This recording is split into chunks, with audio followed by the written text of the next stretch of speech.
that, you know, all of a sudden they get to stay.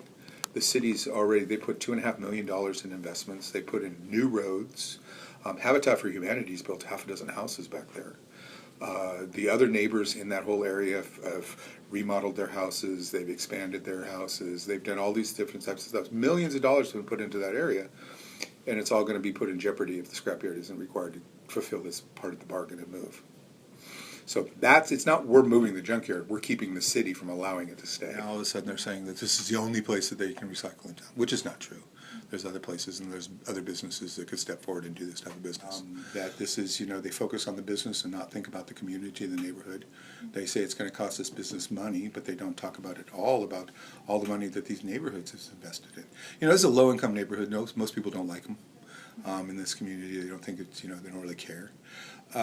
You know, the state law now is if Chico Scrap tried to put their place where they are, the state wouldn't let them because it's too close to an elementary school. But those are the poor kids, so who really cares, right?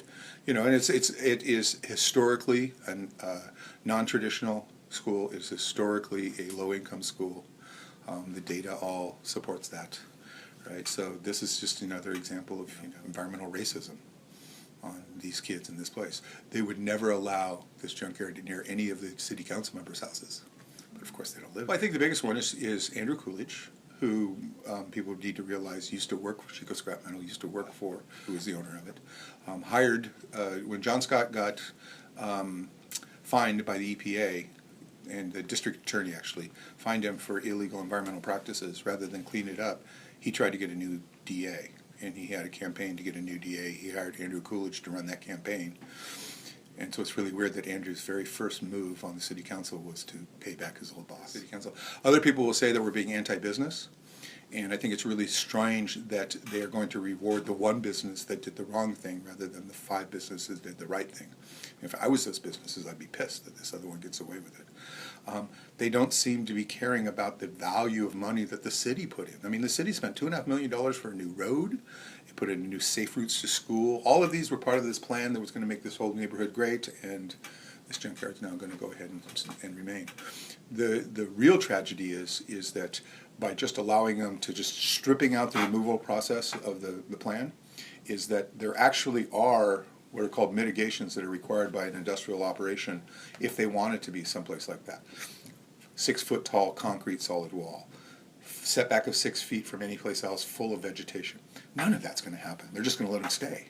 I mean, so it doesn't even conform to the codes that are required of the city of Chico. A great example of this was if you go up to the Save Mart or the shopping center in Mangrove, and they just put in a place as a drive-through drugstore, right? So you have a drive-through.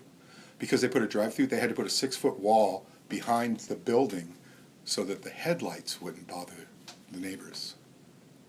What about all the pollution from the junkyard? I mean, there's nothing like that. So this all goes through. They say that the junkyard can stay. We go out, we start circulating these petitions, and then all of a sudden they go, oops, we made a mistake, we have to do it over again.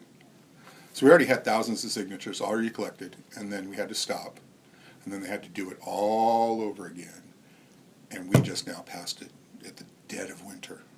It's the hardest time ever to collect signatures, and we just did. 7,200 signatures. I think that's a pretty good accomplishment.